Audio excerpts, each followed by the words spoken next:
Welcome back to I Don't Need an Acting Class with Milton Justice. Milton and Patrick Qualiano will continue in-person classes in New York at the Actor Lab with a new term beginning July 21st. Milton will also be teaching in-person classes in Paris the first week of September. For more information on all future classes, all our podcast episodes, interviews, and selected writings, visit our website www.idon'tneedanactingclass.com. Nika sent in this exercise. I wanted to go over it because the problems that he has in this exercise are problems that we all consistently have when we're working on material. Something that you all do in exercises, and I have a feeling you do it in your work. What he did, he said, I'm looking at this woman, an older woman.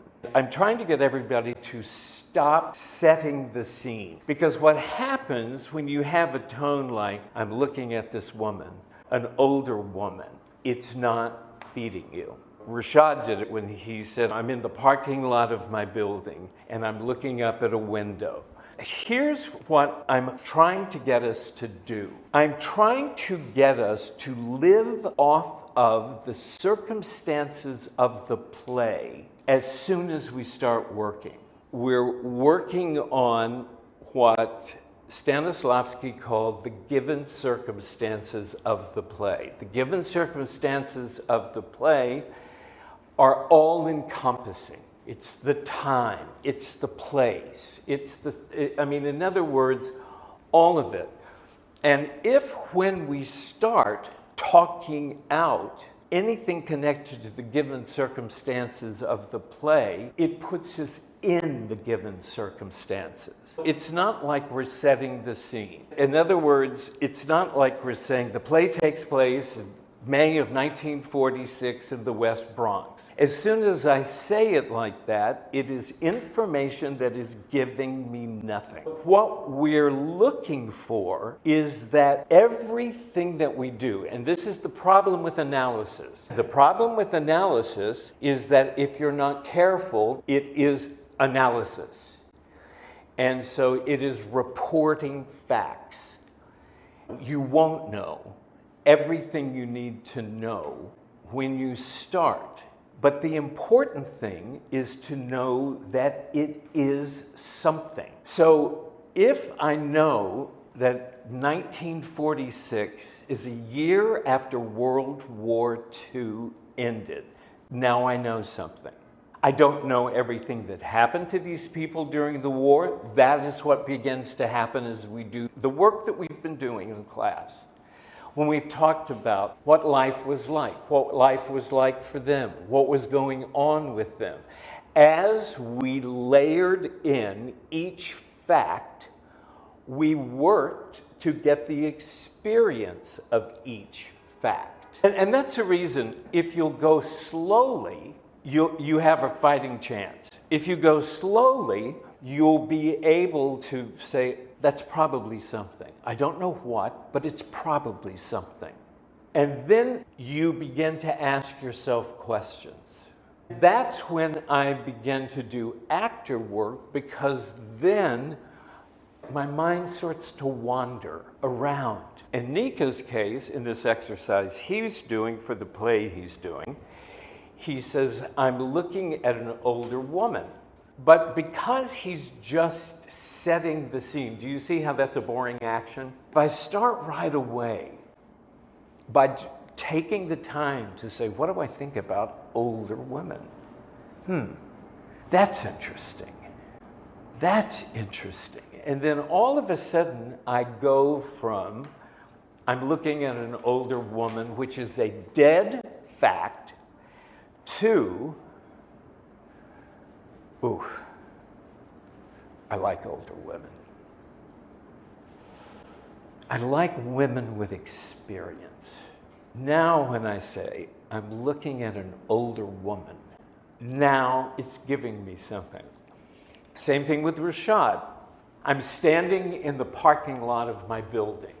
If I slow down and think in terms of The parking lot of my building. The parking lot, I know where I'm going, to this woman dancing in the window while doing the dishes. But the parking lot of my building is sterile, it's cement, it has bad lighting, there is nothing going on, it's just cars and exhaust fumes. We're trying to turn the facts into the experience of the fact. And the only way we can do that is to take the time to consider them. Rashad found it on one of the exercises we did, is the second time he goes back to it, he finds something new. And the third time he goes back, he finds something new. The more I talk it out, the more I talk out the experience of it, the more it brings me to life. All of this is about bringing me to life. The choices, as Stella would say, ignite your talent. But that's what this is about. It's about igniting your talent. My thought is we're taking on too much. If I can find one thing that really feeds me, rather than building a story, it's like suddenly you're working too hard. Don't feel such an obligation to write. Don't feel such an obligation to write a story, to be a playwright, to be a novelist.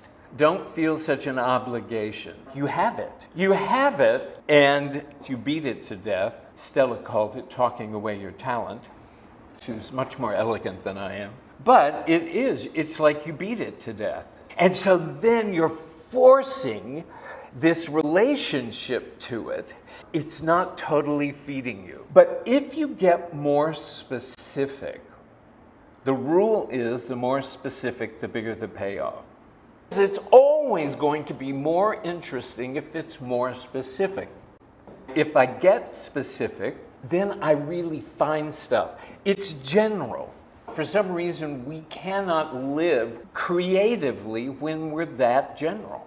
It's very different acting. In life, if Nika were to walk into the room and said, "Oh my God, I have just seen the most incredible looking woman." I mean, you cannot imagine. I mean, it's just, we know exactly who she is.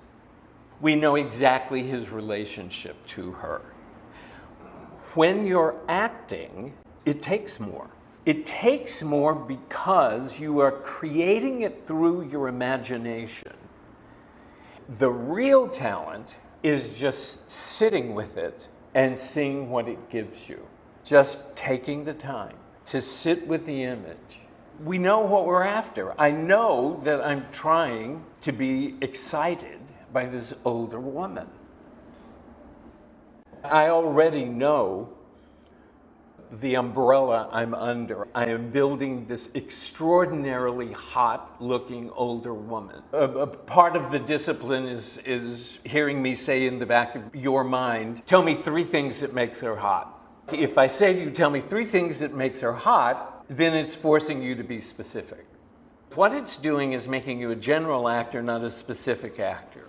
You're living generally off something rather than specifically off something. It's all the same thing. It's the parking lot and it's the window. I have a tendency to say, cut to the chase. Forget the parking lot, forget the thing unless it's giving you anything. It can give you something. It's just most of the time it doesn't, because you're setting the scene and you do it all the time. I'm standing on a street in the Bronx and I'm about to, you see, it's just like, it's 1946 and it's May. And so it's nothing. And this is where we have to be so careful. We have to be so careful that we don't list facts. In the definitive book on acting, I call it a grocery list. And if you're not careful, you make a grocery list. It's 1946, it's May, the war's been over a year.